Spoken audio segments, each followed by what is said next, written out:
Hello and welcome to the Somewhat Daily Backup for Monday the 30th of November. My name is Nick Boy Richardson, and I am hearing my own voice. What's going on there? Really? I'm going to mute that. Oh, no, I know what it is. It's because I got Twitch open in the background. Oh, come on, Nick. Everything's been going wrong with your setup at the moment. You've got this slightly washed out look. Are you unwell at the moment? No, I'm just cool. You're cool? Well, I'm warm. Yeah, and you look overheated, and I look like I'm in some sort of like emo film clip. I like it. This, of course, is Angus, Sex Magician, Ronald. Are we still going with that? I don't know. It's been a while since we've gone through titles and all that kind of stuff. And then Pete went through the whole, like, losing his woodsman title and gaining it again, all based through facial hair. I haven't done much sex magicianing, if that's what you're asking. So maybe I need to get around to that. Or coming up with a new nickname more appropriately. I mean, really, you just have one trick, as I understand it. Yeah. Your sex magic amounts to birds flying out of your towel. So if you can come up, like, your challenge before the end of the year is to come up with literally more sex magic? Sex magic trick. All right. Let's see what I can do. Okay, cool. I'm excited to hear what that is. Welcome, everyone, to the news. We are happy to have you here with us as we barrel towards the end of the year. I hope wherever you are staying relatively cool because, oh boy, that was a weekend, Angus. I don't want to be that, like, because I find when people open conversations talking about the weather, it's like, oh God, where do we go from here? But that was a weekend worth talking about. That was a bloody scorcher. That's insane. To the point that I bought and installed an aircon system really ungracefully runs out a window just so I could sit in my office. The thing you can't see as well is that I hung a towel over my doorway as well. So it has this like Bedouin tent kind of vibe to it. It's an open doorway into my office, so I don't have a door. Okay. And I was like, well, I need to stop the hot air going out. And so I put a towel in front of it. So now when I go to my office, it's like coming into a cool room. It's like The Simpsons where they put a tent over the fridge. I have that version going on. Totally. Yeah. Except it's except your version of that is like you walk into a nice apartment and then there's just a room down the end that has a towel hanging from, and you go through the towel and then there's like a sweaty man in there and a hole in the his window. Underpants editing going sex magic tricks. Totally, yeah. You've got ducted cooling, I imagine, so you must have had a pleasant time. Literally did not know it was 40 degrees until stepped outside. Sorry. I was just like, it's a Monday in the AM, but fuck you. Yeah. Obviously, thankful for that, but I hope everyone is doing well this week. It was a wild weekend because I saw a few people in the Discord chatting, just doing some their usual lovely banter to each other, and someone was like, "It's so hot," and someone was like, "It's raining where I am," and I was like, "What?" So there are places other than exactly where we are. Well, it was a heat wave on Queensland, New South Wales, and Victoria. So yeah, I'm just worried about those fires, man. Like, obviously, this year's been pretty intense in lots of ways, and it's been very pandemic focused. But as we hit 40 degrees, I suddenly remembered what the start of the year was and the end of last year, and I was like, oh shit, we're back there. And then my partner this morning said we're heading into El Nino. Or El Nino, or La Nina, or I only know El Nino, but El Nino. We're heading into the wet one. But there's the other one, that's cyclones and rainstorms. And I was like, oh, well, that's better for the fires. And she was like, yeah, but that's actually, remember a few years ago, that was all the massive flooding. I'm like, oh, yeah, we just don't win. And it's scary because, like, as bad as horrible as a pandemic is, and as horrible as it is trying to teach people and tell people to do the right thing, there's an element of human control over that. We can go into lockdown. You forget we're like, oh, we finally got that pandemic under control. Kind of. And then it's like, oh yeah, fires and nature and shit that you can't do very little about. It's like, everyone stay inside because there's a fire. It's like, no, it's not the same thing. Totally. So, yeah, good luck to everyone this year. Hopefully we can take your mind off it with, we got a stack of content coming your way this week, which we'll outline at the end of the show. Yes. But before we get to that, we got to get to the news. And before we get to the news, we have to get to the two people who make today's news possible. The first, of course, is the Patreon Pocketeer Extraordinaire. And today's Extraordinaire is Samantha Howson. Hey. Samantha. May you always give realistic deadlines for the AAA games you develop in the future. Samantha, thank you very much for your patronage to our show. If you want to become a patron, if you want to become a patron on our Patreon, head to patreon.com/backpocket and sign up. We love your support. Your support is so much of what makes this show possible, and we are so happy to be doing this for you. So we would love your support, and in return, we will give you content that hopefully you love. You too may find yourself being called out at 10:30 in the morning on a Monday, like Samantha as well. We should come up. I'd like to come up with a thing that we can do that like they pop up or something. I'd like to work on this for like, Back Pocket 2.0 or 1.0, whatever we're heading towards. Like maybe they can have their logo or something pops up there. Anyway, I'm just thinking out loud now. So Samantha, imagine your name popped up here. Oh, this could be your second future graphics. Yeah, yes, exactly. We'll see how we go. So Samantha, apologies. But then the other person, of course, who makes the news possible is the person who makes the news possible every single time, because the Somewhat Daily Backup is brought to you by Pocketeer Tim from the Learn Programming Academy. Get your exclamation marks out in the chat for Tim. Tim from the Learn Programming Academy. Head to lpa.dev/backpocket to learn all about the amazing work that Tim does and the amazing work that Tim can help you do. So many of his programming courses are $20 or less. They are video based. You don't need to read a single word except for the title of the video to make sure maybe you don't even need to read that. You can just jump in. Just jump in and see what happens. Learn something. And they're all affordable. They are affordable as hell. Tim has taught over 1 million people how to program, and you could be one of those people. Also, we are doing our part for Tim, but we made that commercial for him last week. Nick, I've been thinking, how will I look after my family if I need to? I don't know if we can do these ad-libbed. I think the scripted version made much more sense. But yes, we made a very, very silly faux life insurance commercial for Tim, to which I must say, I'm very happy that Tim reached out in the messaging and did say he loved it. He thought it was very fun, and he took it all in good stride, good stead. Mm-hmm. Good spirits. Good spirits. Good. Yep. He was happy with it. And so that's always the risk with all these ads. We make them, it's like, well, a little of it is like, no, fuck them. We're going to make an ad that we like, that they're going to like as well. And it's just always that little moment of going, oh, I hope we didn't hit a nerve or something. Totally. Oh, good. And he was like, he loved it. I had not seen that. Yeah, good. And he said, he asked, he wants to share it around. That's great. I didn't want to wake up today and have him go, my business is ruined thanks to you. I've been inundated with life insurance, lawsuits, or people thinking I provide life insurance now. Totally. That's where I there was a little part of me where I was like, Avexia, like all the other ones, they're kind of just like, we've just taken their name and done something with it. Yeah. And obviously Loki Cats was a straight up attack ad. Yeah. But I had kind of cleared it with him beforehand, but like you said, this was a business. It was someone's life. And we're like, let's poke fun at it. Totally. So I'm glad that went down well. Thank you, Tim. All right, let's jump into the news and see what has been happening over the weekend. What happened there? I jumped into the news. But I was hoping that something would come up. So while I was down... Why would anything come up? It's not how this works. First story, Peter. Oh, God.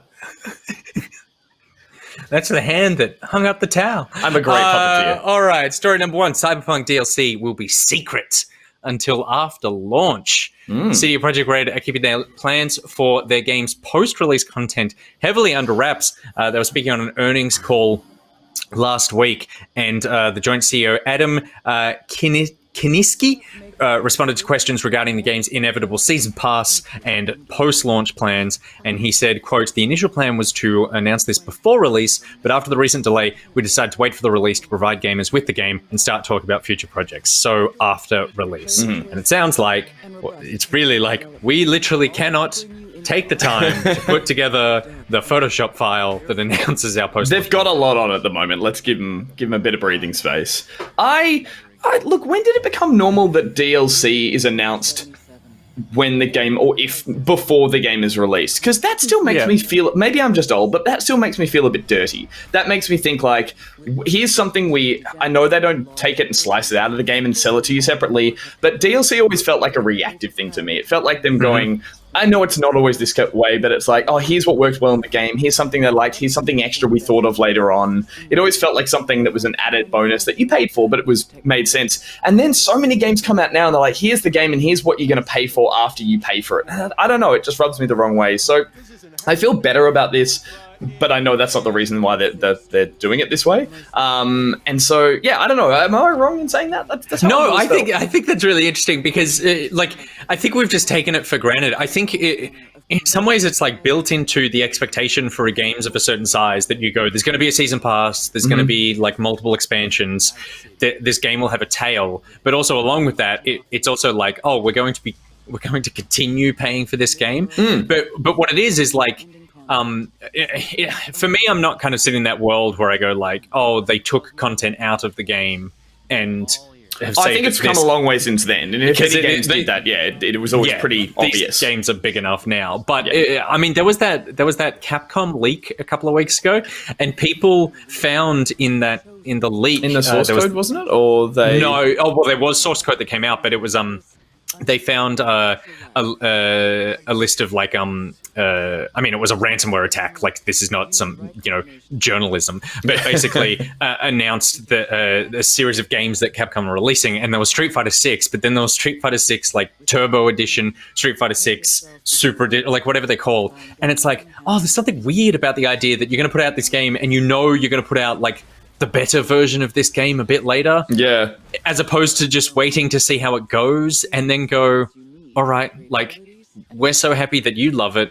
Here's more content. Yeah. And I guess now there's that vibe that it's like, it's showing people that there is an investment in this game, that if you do go and buy it, it's a huge game. That's all going to be there. But it's like, it will continue to be supported, just in case that like placates anyone who's kind of concerned that like, oh, this will be the game, I'll pay, and then this is all I'm going to get. It's like, I'm sure for a lot of people out there, it's comforting to know that there is a support system, or there is future content that will be coming out with it. And maybe that helps them take that first step into that journey. I'm going to say that's a marketing sort of way to put a spin on it. Yeah, totally. But I didn't realize you were Polish. And then the extra thing to note, obviously, is this is to do with like DLC to do with the season pass. The multiplayer, catch me up on this, is still like, that's something that's still projected for quite far down the line after release. Yeah, so like, we don't know about the season pass and stuff, but we don't really know anything about the multiplayer other than the fact that it's announced and it's announced that it's coming. They haven't said anything else, but he also reiterated that the multiplayer is a separate dedicated production and it's a standalone product. He said obviously it's not entirely standalone as it comes from the universe of Cyberpunk, but I'm thinking it's like GTA Online to GTA, Red Dead Online to Red Dead, Warzone to COD. That sort of like, it's tied into the thing, but this is a genuinely its own game kind of thing. And he said that they won't be sharing on. It's an entirely independent production from the main game with its own team, and they won't be sharing details on future projects until at least March next year at the earliest, which I'm guessing potentially has something to do with like financial years and stuff. Yeah, as and things, let's be honest, like, quarters tip over. Love those guys at CD Projekt Red, but if that's an estimated release date of some information on something, let's just take it with a little bit of a grain of salt. Let's assume that it could be a few more months after that than we actually get that information. So absolutely. Sorry, you go. No, I had nothing. Oh, good. I just, from like a personal opinion on the idea of the multiplayer of this, the more stuff I've been hearing about Cyberpunk just leading up to the release, the more I'm really interested in the fact that a heap of, I haven't watched any footage, no spoilers, but a lot of people talking about the fact that they're really surprised of how little it does focus on combat and shooting. I know they've talked about this so much in the lead up, but they're like, no, it is a true RPG. Like, you were going to spend 80 to 90% of the game talking and building a character, and then the combat is there, but it is not at the forefront.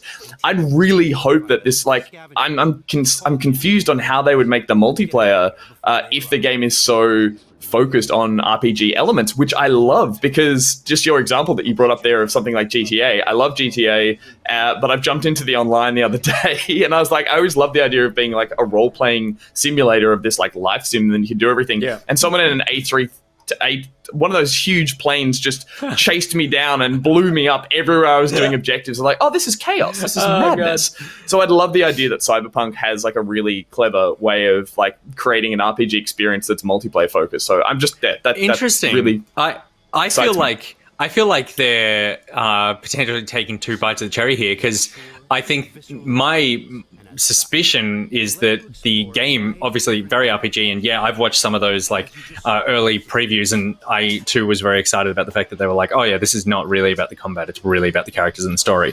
But I think that the single player game, we don't need M&Ms. Do we need M&Ms? No. The single player game is the RPG, but they probably feel confident enough in their shooting mechanics and combat mechanics that the online can actually go basically full shooter. This is shooter. Do you think it's going to be there's an arena you go to where it's like you can play blood sports in your downtime with other people using just the shooting mechanics? Yeah. Maybe you're right. Imagine if it is like all the weird hellscape cyberpunk reality TV combat shows set in the game. And that's actually what the multiplayer is you go, and you can go and like sit in the arena and just watch it happen. Totally. That would be quite cool. Yeah. Okay, I'm down with this now. This is purely speculating now. This is not news. This is two people just firing wildly into Adam didn't say any of this on the earnings call. So we'll find out more about Cyberpunk after it comes out, and I'm fine with that. I'm just ready for that game to come out. Something that I'm sure developers... should go away?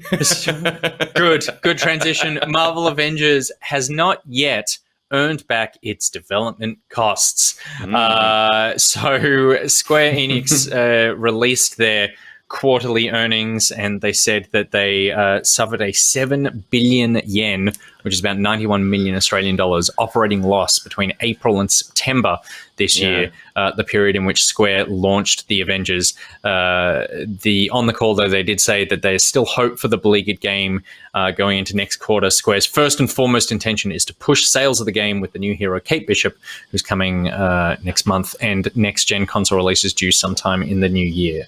But Kate Bishop being the female Hawkeye? Yes, yeah. Yeah, cool. Which I did see... I did see I should just say female Archer. She's not female Hawkeye, but it did look like she takes over as the character. No, she is. I mean, she's Hawkeye. Like she is. Right. Like it is female Hawkeye. She's not her own sort of like. She doesn't have her own co-hero name. She's Hawkeye. Okay, right. I'm 90% sure on that. I did see a hot take on this where they basically said that there's. A sign of the mistakes that they've made is that Hang on, I got a whipper snipper going. Please. Damn it. Always gardening. Is that they put out a game where the main character was Ms. Marvel, which I think for the single player worked very well, but marketing-wise, you sort of hooked your game on a character that a lot of people don't know about, and then your first piece of post-launch content is again a character where it's like, oh, we don't know too much about this character. I do think, I love the fact that the two main characters in the game and then the expansion are female. I think that's great, but there could be something around the marketing there. But I think more interesting is the fact that they still haven't actually turned a profit on this one. Yeah, I mean, it's not nice to see any game not do well. You can snicker or talk about the fact that the game wasn't received particularly well and then think, oh, right, so now it's not doing well financially, or it hasn't been doing well financially, and think, well, serves them right for, biting off more than they can chew, or trying to make a game that that is everything to everyone, and it therefore is actually not really that fun to play. But at the same time, I was excited by every part of this game in its announcement and run up, and to the point that I bought it thinking, you know what, maybe I can look past all these issues and jump in. And I haven't really made it past the extended tutorial because it is not fun to play. So it's I've given it every chance it's had. But at the same time, then it's just still not nice to see that people work hard on these kind of games, and they want it to survive and do well, and if anything, thrive. I'm really terrible at this kind of stuff in terms of trying to work out what could be the better solution, but it does feel like a game that would have been better as a free-to-play, because there's just so much content around it, and it does have a hefty price tag at the top end of it, and then there is so much content they're going to drip feed out of it. The roster of all the heroes that they were saying here's who's eventually going to be, again, here's all the DLC you're going to get eventually when the game keeps doing well. It's it had so much content that I would actually have been okay with them making it a free-to-play game that had purchasable heroes and all that kind of stuff, just to get people in, because the biggest problem has been obviously the not finding people to play with online, it being a pretty solitary experience, and being really the servers not really holding up and that kind of thing, and not having that structured player base at the start. So look, I'm okay with different models of game pricing and gameplay systems, but this felt like a paid for game that then had free to play elements, or not so much free to play, but just had that kind of it just felt peppered with microtransaction-y kind of vibes to it that just is really unappealing.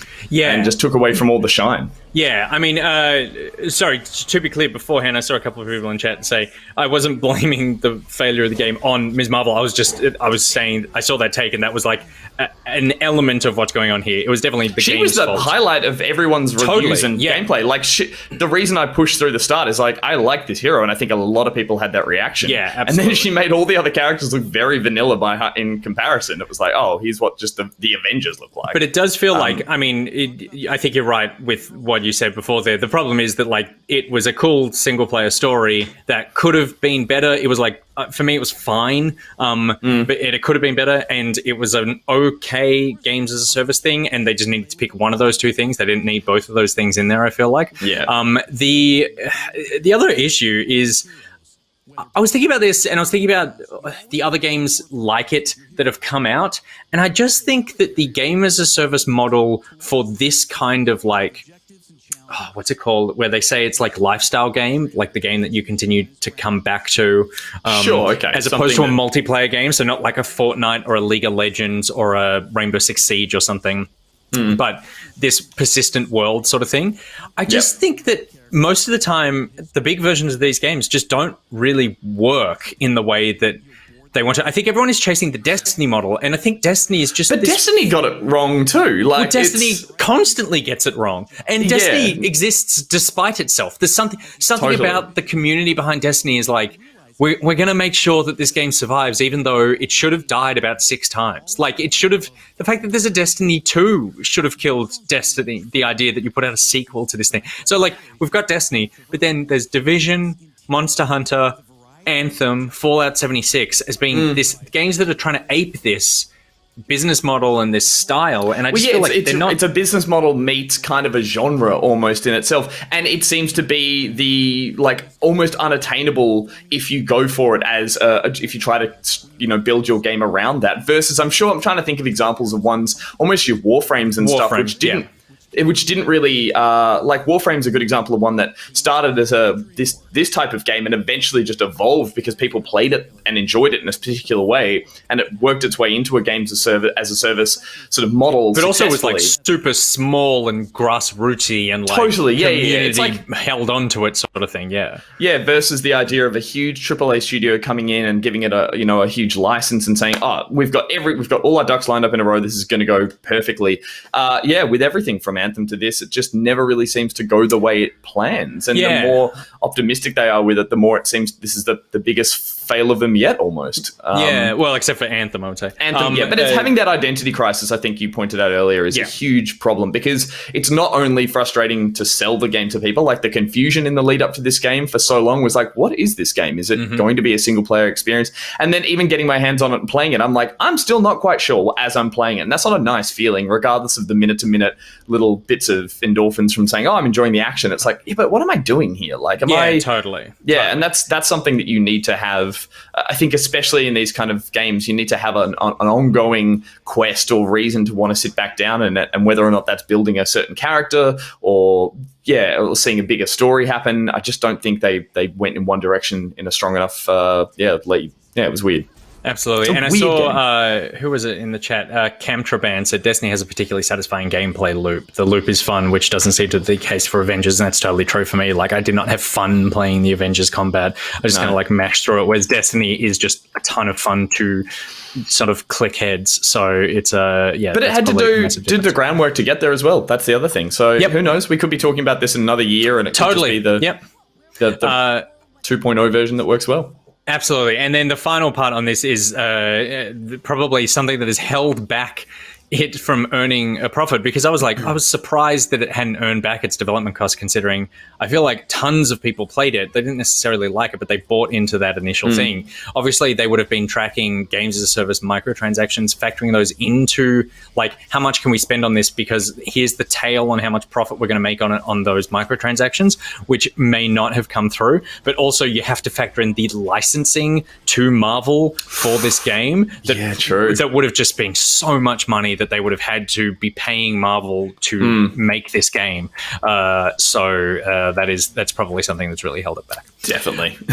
Staying with Square Enix, though, they have launched a permanent work from home initiative, and we've seen some companies come out and sort of begin to talk about how they're changing their workplace structure given the year, and Microsoft is thinking how they're going to work differently and have allowed a lot of people to work from home. But with Square, they're saying that staff will be assigned as either home-based or office-based, and that may change from month to month.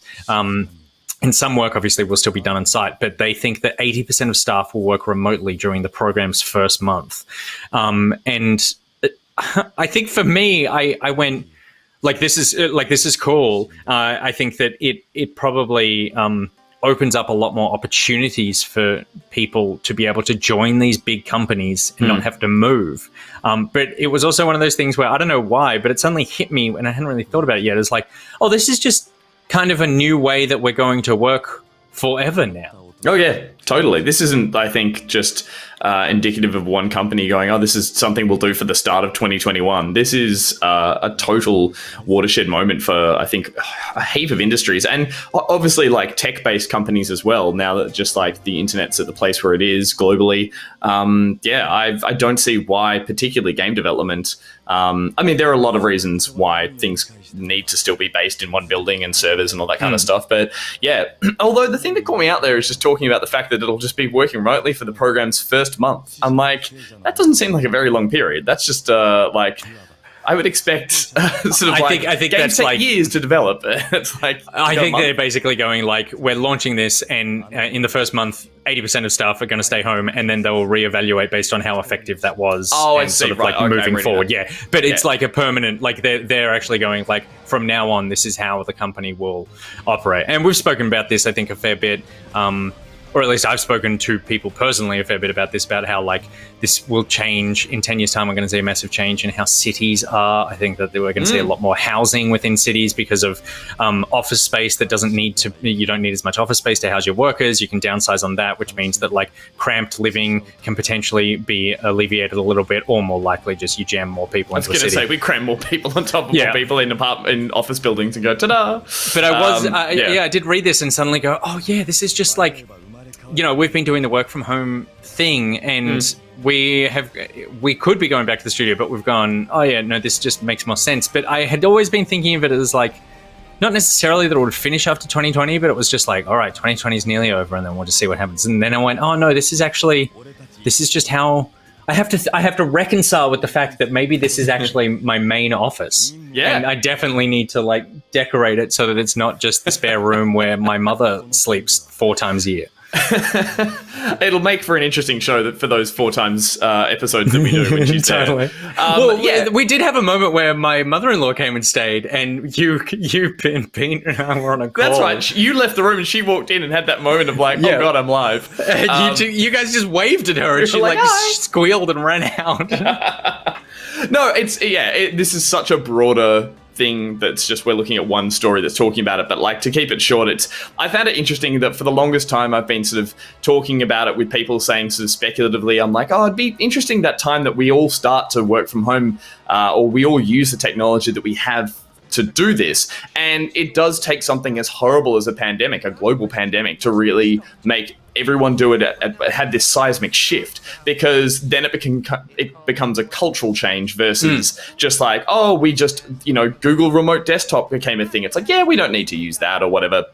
And Zoom and all this kind of stuff. It took it all to be condensed into, I guess, a year is a short amount of time for everyone and companies across the world to do this. Yeah. And I'm not happy that it happened, but I'm glad that it happened in such a way that like everyone, my parents now know about remote working from home. I'm like, oh, that's a sort of measurement I use to know when something globally is happening. And they're like, the news is a bit different. They're all on webcams. I'm like, okay, this is because this is happening. Yeah. And you're right. I look forward to, silver lining. I look forward to the positives that'll come out of this, whether it is, how cities are put together and how technology is advanced really quickly, to say the fact that like we got remote desktop working at one point. I'm like, oh, that's kind of cool. And now I can edit remotely from my office. I'm like, this is unbelievable. If I told myself 2 years ago or a year ago I was going to be able to do this, I would have not believed myself. And now it's like, no, yeah, that's true. We're live right now because of remote desktop, because right now Peter is in the Blue Mountains talking to a computer in our office that's pinging us that are coming in from webcams. Look, I don't really know how it works when I have to spell it out to you, but it is one of those things that's like,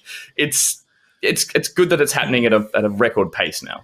Yeah, totally. Like you're totally right. Like our studio is currently in the city studio is currently making this show, even though no one is actually. I've been in there when you and Pete have done the news, and it still boggles my mind that I look over it and a computer is just working, and I'm like, that's Pete, but Pete's not here. I still talk to Pete like he's there. He doesn't respond, but it helps me sometimes. The computer just said Peter is doing a good job and put that up on screen. So there you go. This is just how it works. And then, as I mentioned, I think that we're probably going to see a lot of opportunities for people to get into the video game industry without the idea of having to move to San Francisco or something, or the Bay Area, which is just like so wildly expensive that people all over the world can be sort of joining these publishers and developers. And getting careers off that they potentially would never have thought that they would be getting into, which is exciting.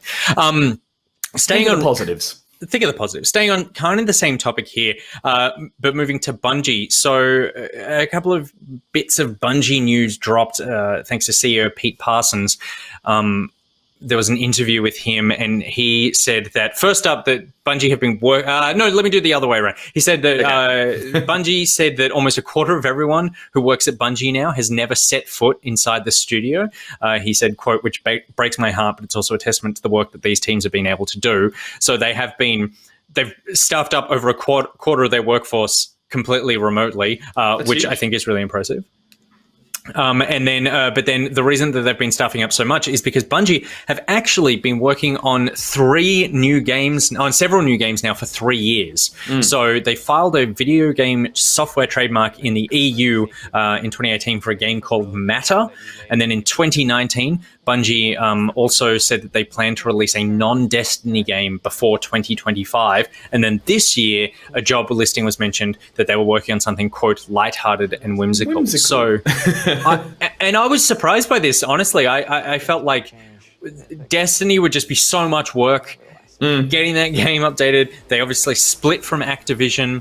They've had a huge couple of years. And say what you will about the idea of like the satisfying nature of the content that they put out is not always like all their stuff is not equal, but I definitely think they put out huge expansions that would require a really big team. And so the fact that they're also working on a few other games is pretty impressive. Massive. And you're right. It's like to become a company that solely makes Destiny and Destiny supported products and games would be quite easy just based on the fact that that is a universe that can continually be a well that can be drawn from. It's ambitious to be, you're right, even putting some of your workload into other games, let alone 3 projected games, 3 or 5? They say several, so that's 3 to 7 technically. Okay, cool. Is hugely ambitious, and hopefully, whether or not all 3 projects or 3 to 7 all come to fruition versus like it'd be interesting to see which ones of those take off and become maybe the next thing for them to champion. But as I say, it's such an early phase to be talking about something in 2025. It's like these are often when people, reach out and get those not copyright, what's the word you said? Trademark, those things just to like start that development process and whether or not they amalgamate into something else entirely. But I'm glad that they are not just becoming a solely laser-focused developer on that one property, because that's how you burn out. That's how that game eventually loses favor with the public. And then what is Bungie anymore versus like, diversify, take the talent that you have and work on something at the same time, and then see if you can, create a bigger, broader audience. I'm excited. I love Bungie. I always have.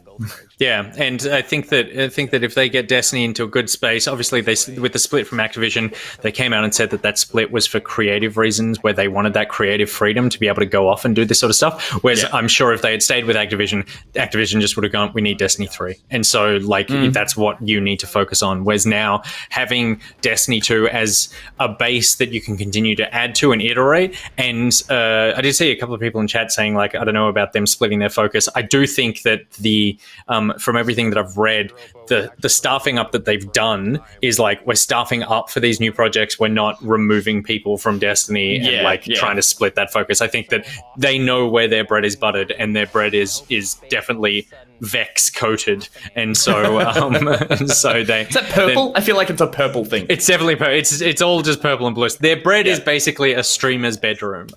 So it's got those panels on the walls that everyone has. Yep. That You get some of them. Now it's I can get How would your mother-in-law feel about sleeping in a bed that's illuminated by neon panels? I don't want neon panels in my house. No one does.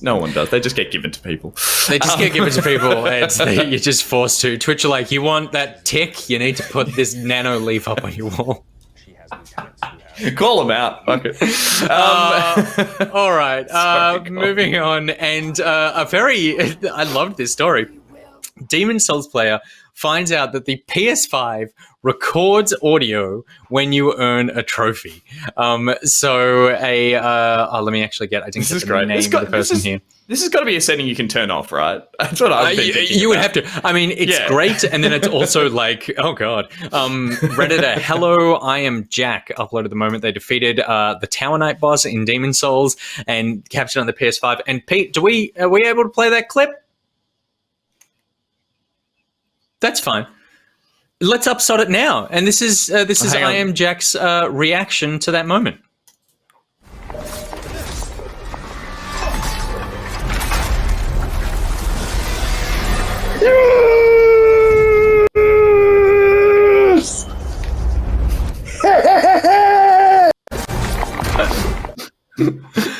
Which is just a lovely moment, isn't it?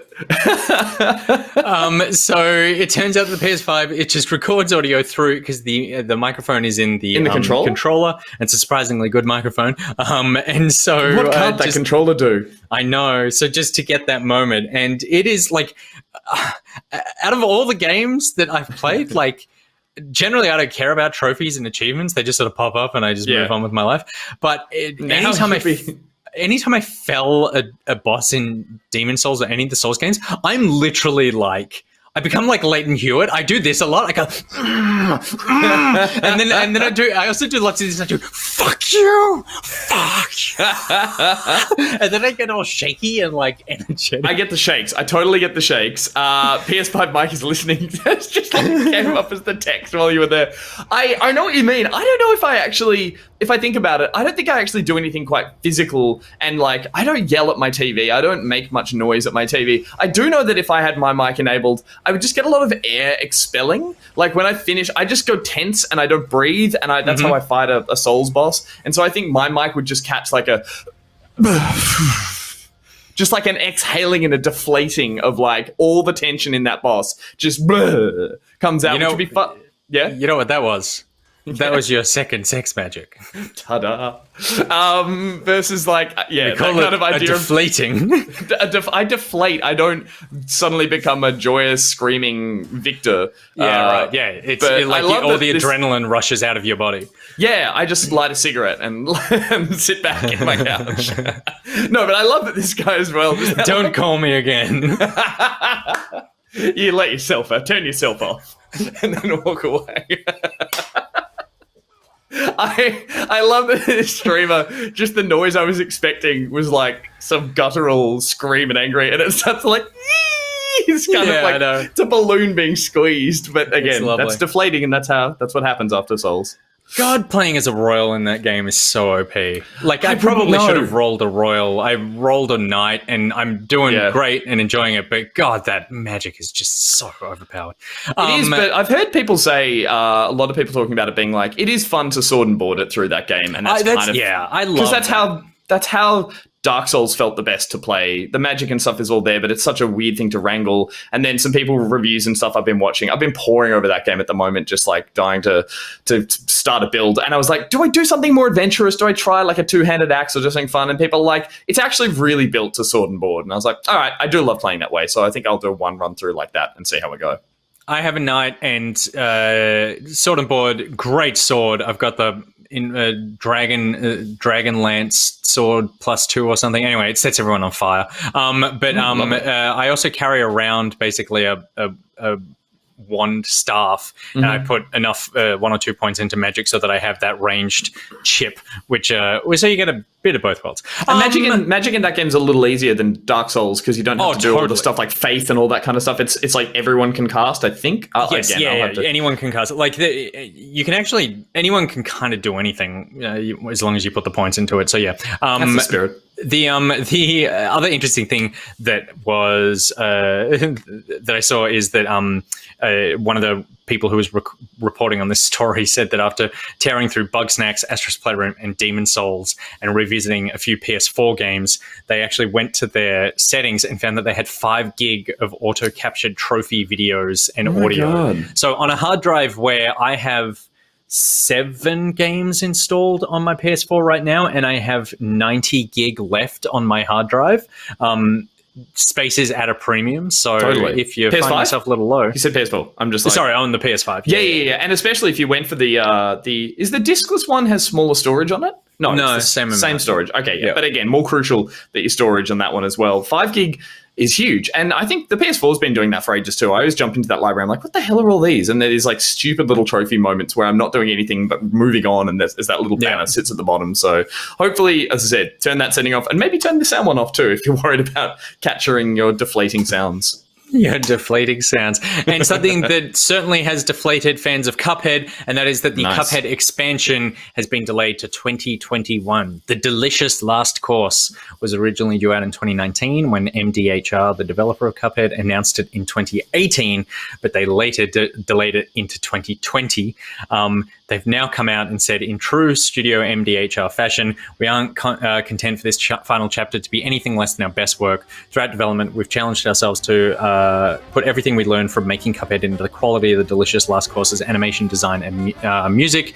Meeting this standard has been extremely challenging for us amid the global pandemic that has affected so many of our fellow developers. Rather than compromise on our vision in response to COVID, we've made the difficult decision to push back the release of the delicious last course until we are confident it would delight the Cuphead community the way we feel it should.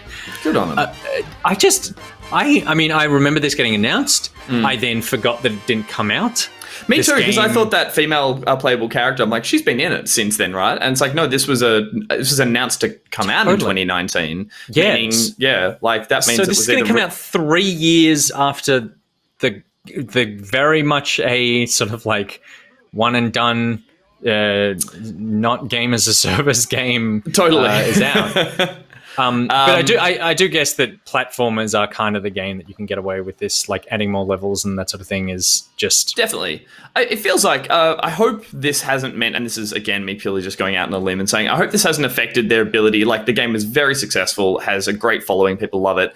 I hope this hasn't affected the idea of a sequel, because it does feel like maybe that's where they were going with the amount of content that's there for this one. And Cuphead feels like a game that would be, as you said, very one and done. It would be perfect for a sequel. It's such a fun, silly world with fun characters. So maybe, like, in terms of the amount of size of what's in this DLC or this extra content, how much there is, I imagine there's at the same time, the craft that goes into these, the hand-drawn animation and stuff, like, I understand why it's taken them a long time to work on, more than maybe other types of games or art styles that exist out there. So, yeah, I'd love a Cuphead 2 is what I'm saying, and I hope this just maybe reignites everyone's excitement and enjoyment of this style of platformer, so it's funny. Get that support, because the stuff that they've announced as being part of the game, which is some new levels, some new mechanics, a new playable character, that's all the stuff where you go, that's your sequel.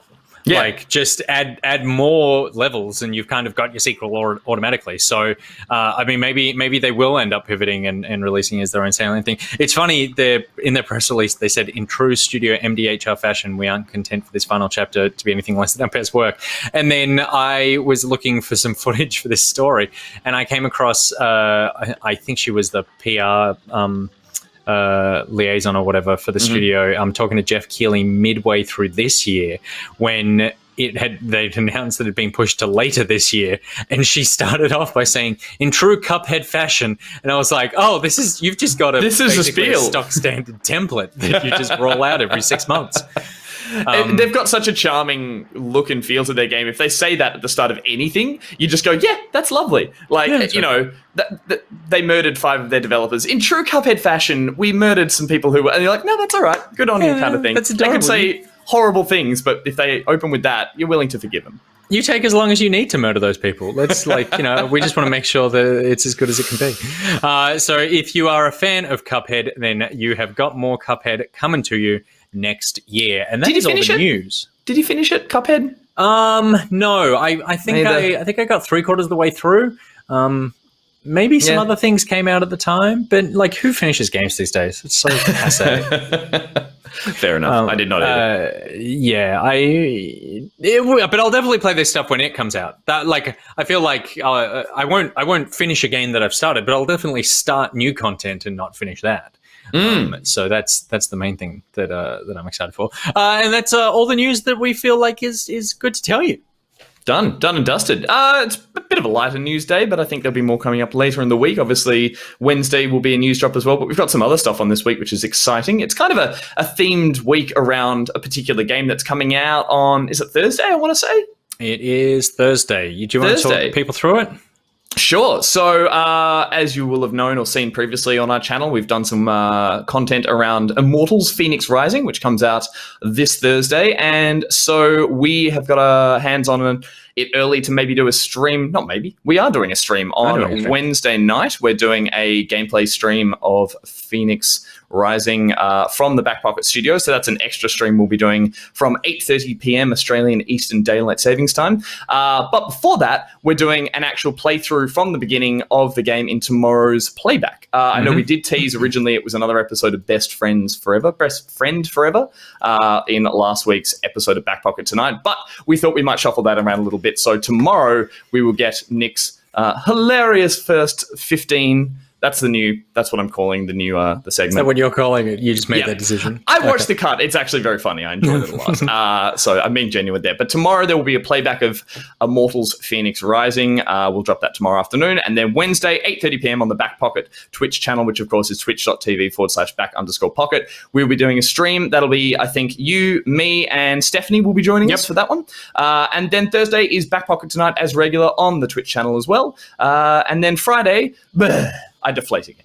You deflate again. And so we should mention that for the Wednesday stream, we are just going to pick up the game from where I left it off in the playback. So you're not going to get a bunch of repeated stuff at the beginning. Watch the playback. Wherever we get up to, that's where we're going to then pick the game up from there as well. And I saw some people who were disappointed that means no Best Friend Forever. That is definitely coming. We have not we've not yet announced our Christmas plans, but we are going to be taking some time off, obviously, over Christmas. But we wanted to make sure that we still have a bit of content drip feeding out to you guys over the holiday period. So we want to be saving some of those playbacks and stuff to be able to roll out to you guys while we may not be on air live, that there'll still be some content coming to you guys at the sort of pace that that hopefully will keep you entertained over the course of the Christmas break. Because then, of course, that'll be the adventures of the two Scaredy Boys, as we journey further into the Dark Pictures anthology playing Little Hope. So hopefully a couple more episodes of that and Best Friend Forever with Steph as well. So hopefully we're going to maybe get a couple of those under our belt, and then we'll release them as a series over the holiday break for you guys to enjoy. Yeah, and there's also a couple of other things which we want to do a Game of the Year thing and some stuff like that. So there should be some stuff for you. Although that little hope thing, who knows if it'll ever get shot, because we've been meaning to shoot it for a week and a half. And I think it's been scheduled 3 times in the calendar. And then every time it's like, oh no, we don't have time for this. We've got to do like something else that we need to do. And so it just keeps getting bumped. But I think it seems like it's an important part of our show or what we do, and we enjoy doing it. But it's like, have we got time to sit down, turn the lights off and get scared? It's like, no, we've got work to do. Totally. But maybe tomorrow we can do it. I think we'll talk about it after this, but I think we can squeeze them in. And then, as I said, those will be drip fed over the holiday period, so you guys can enjoy them while you're stepping away from your family drinks or something at Christmas. You make a bit of small talk. I'm just going to step in here for a minute. You whip your phone out. You watch a little bit of the Scaredy Boys or the best friend couple and all that kind of stuff as well. This is how I'm going to enjoy my holidays, I think. That's nice, because according to Four Corners, we all have gaming problems. So you definitely. Can I just add as well, just so we all know as well? Please. Oh, sorry. The previous Immortals playback that we did was, just to remind everyone, that was a vertical slice we got given of a different portion of the game much further ahead. So anyone who's concerned that we've done a playback of this already, this is Nick doing, as I said, the beginning of the game. That was like a kind of a build version of it. So we're in a much different area, and it does, as I said, it was very fun to watch. A lot more story heavy and really good story. I'm enjoying what I've seen of it so far. So lots of fun stuff to watch this week. Cool. All right. Well, thank you very much, everyone, for hanging out and participating in the Somewhat Daily Backup. A reminder to subscribe on Twitch. Send us your subs on Twitch. You got a free sub. Bezos gave you a free sub. He gave it to you for a reason. And that reason was to give it to us. You can get that sub and unlock all those sweet, sweet emotes in the chat, which we love to see. Black Death has one there right now, where it's like a little. Hey. It's like that's the cool pockety. And so they're all cool. They are all cool.